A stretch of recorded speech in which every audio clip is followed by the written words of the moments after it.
Okay, let's continue with slope. So we're being asked to find the slope of the line that passes through the points 4, 5, and 1, 3. Now we already learned how to find the slope of a line on a coordinate plane. If the line's on the graph, we could go up 4 over 3, and we figure out the slope is 4/3. The problem with that is that only works if we've got a line on a graph. This question tells us the points the line passes through. So if we did have a coordinate plane, we could put a point at 4, 5, a point at 1, 3, draw the line, and then we would be able to find the slope that way. But we would need a coordinate plane handy, or we'd have to make one, which can be time consuming. So there's another way to find the slope when you know 2 points that a line passes through. And that is this formula right here. So it says m equals y sub 2 minus y sub 1 over x sub 2 minus x sub 1. And what this means is this m actually stands for slope. I know it's weird that M stands for slope. No one actually entirely knows for sure why.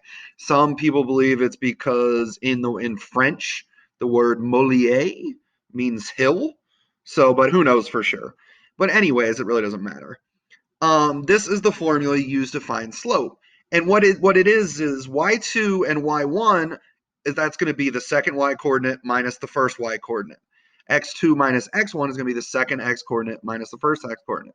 So to figure this out, what I like to do is I like to label my point. So my first point, 4, 5, I'm going to label it. The first point, the 4, the x coordinate is x sub 1. The 5 will be y sub 1. And I'll do the same thing with my second ordered pair, but these will be x sub 2 and y sub 2. And now all I got to do is I got to take these numbers and plug them into the formula.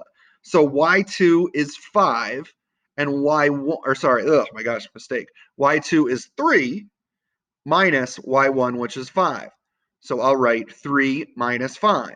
And that's going to be over x2, which is 1, minus x1, which is 4. So that'll be over 1 minus 4. And now it's just basic math here. 3 minus 5 is negative 2. 1 minus 4 is negative 3. So now I've got my slope as negative 2 over negative 3. I know if I get a negative on top and the bottom, those cancel out. So my final answer is just 2/3. And you see we get a fraction just like we did when we were finding the slope of the line on the graph. All right, let's do another now.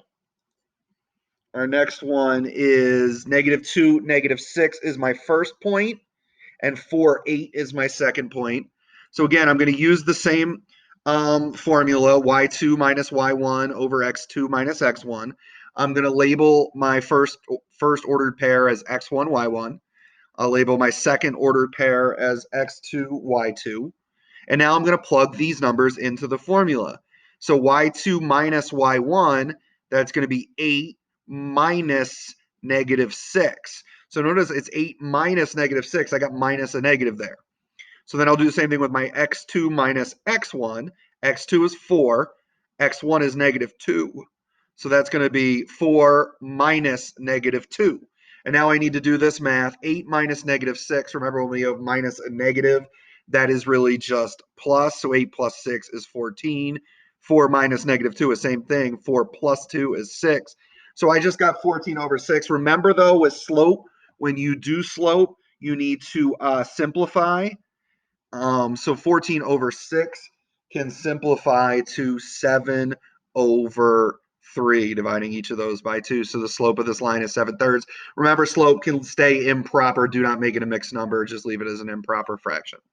All right, last one. I want you to try this one on your own. So I want you to pause it. Try to find the slope of a line that passes through 5, 5 and negative 3, negative 6. And once you're done, you can unpause the video and check your answer. So pause it now. All right, so here is the answer to this problem. So it ended up being negative 6 minus 5, which was negative 11, negative 3 minus 5, which is negative 8. So I got negative 11 over negative 8. My negatives cancel, so it just simplifies to 11 over 8. Thank you.